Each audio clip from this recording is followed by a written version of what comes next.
Сәлем баршаңызға. Менің каналыма қош келдіңіздер. Каналыма тіркелмесеңіз, тіркеліп қоңырауды басуды ұмытпаңыздар. Бүгін дәл осындай өте дәмді болып шығатын, қамыры жүп-жұмсақ, үп-үлтек болып пісетін, қамырға оралған шұжықтардың рецебімен бөлісетін боламын.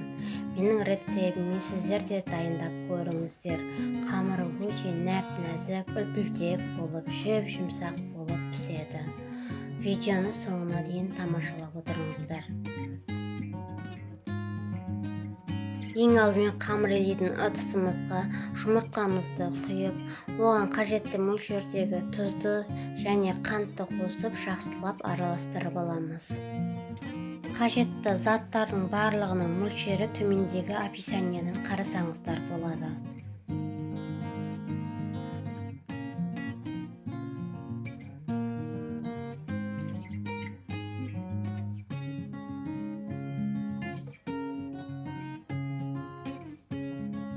Енді қажетті мөлшердегі сүтті құйып, оны жақсылап араластырып, оның үстіне бөлме температурасындағы сары майды қосып, оны да араластырып аламыз.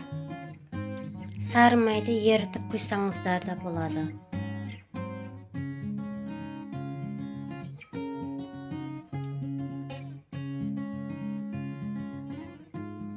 Енді оның үстіне бір ас қасық ашытқыны салып, араластырып, оның үстіне қажетті мөлшердегі ұнымыздың барлығын салып, жақсылап қамыр илейміз.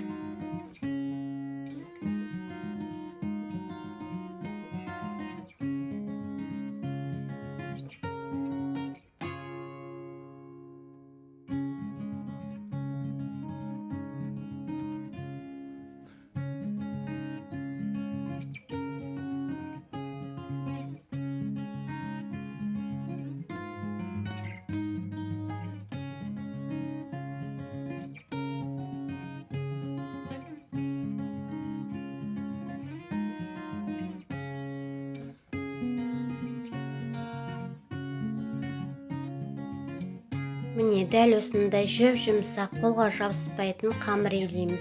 Енді оның бетін жауып, жылы жерге көтерілгенше қоямыз.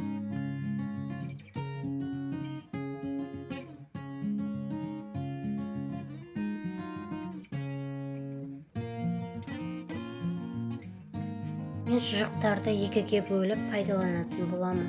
Сіздер де оны кеспей, солай ұзынынан пайдалансаңыздар да болады.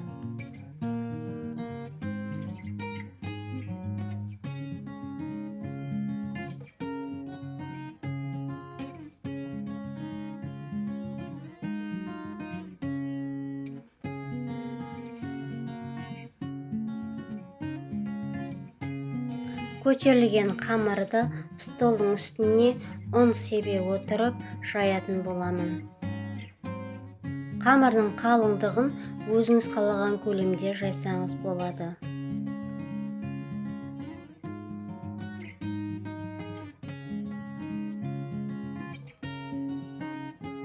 Осылай оқтаудың көмегімен шұқалау етіп жайып алатын боламын, және оны ұзын бөліктерге бөліп кесіп аламын.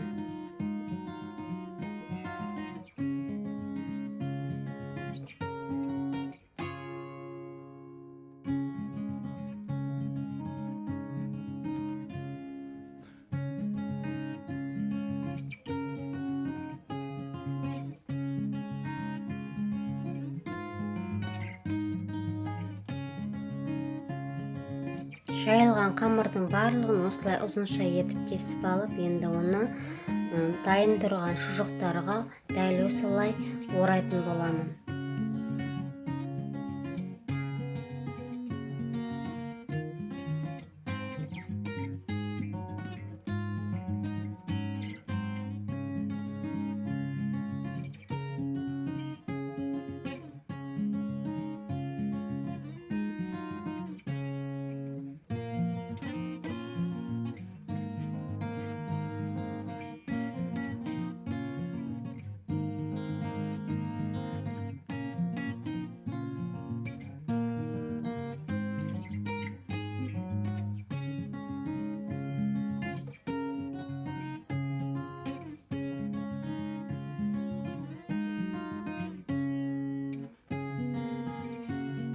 Дәл осылай барлық шұжықтарды орап дайындап аламын.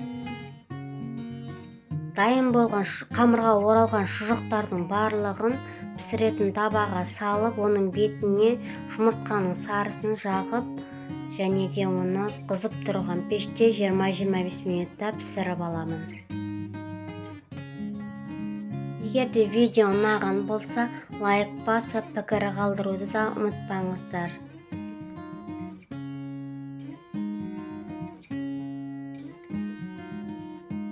Видеоның соңына дейін қарағандарыңыз үшін баршаңызға рахмет. Ас болсын.